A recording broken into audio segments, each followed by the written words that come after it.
What you think about, you become. What you focus on, you bring more into your life. What you attend to the most, you're going to bring the most attention to in your life. Now, this is a really simple and fundamental coaching principle. What you think about, you become. And it's amazingly true.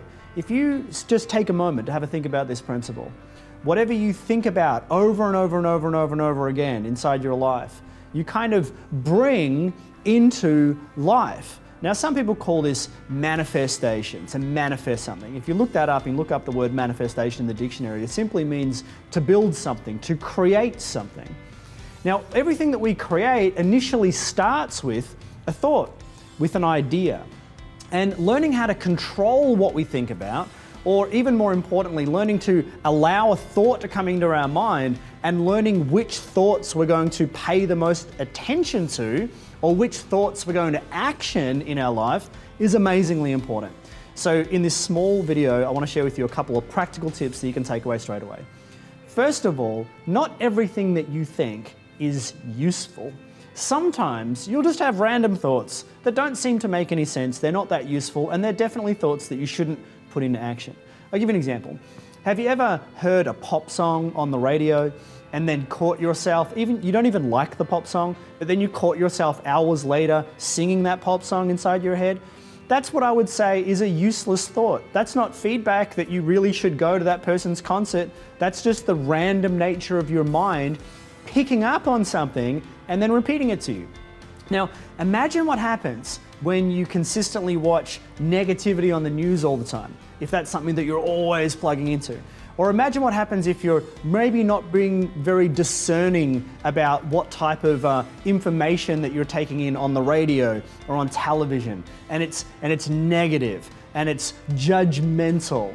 And then all of a sudden you've got these negative thoughts and these judgmental thoughts. So the first thing is just understand that sometimes thoughts are going to come into our mind that aren't that useful, and that's okay.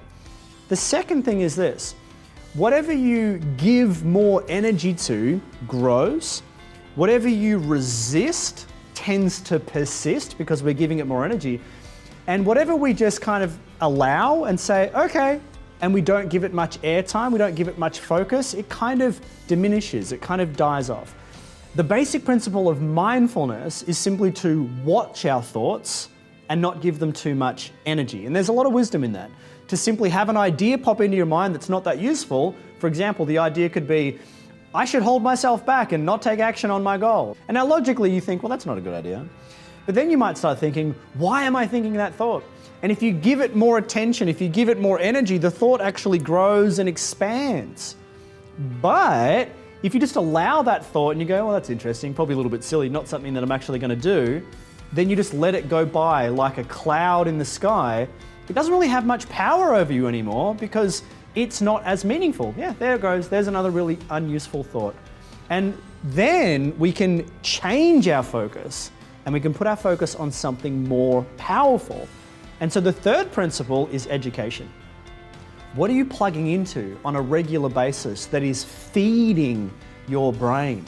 Our brains need to be fed, just like our stomachs need to be fed.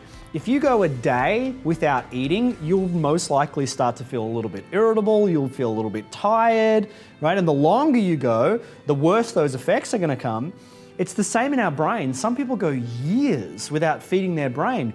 And unfortunately, we live in a world that doesn't have the most useful messages just randomly floating around.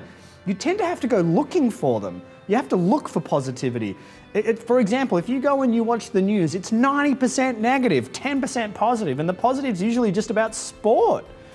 So you've got to get out of your way to go find something useful that's mentally nourishing, that's positive, that's allowing you to learn some things to be even more empowered or even more fulfilled or be even more on track inside your life.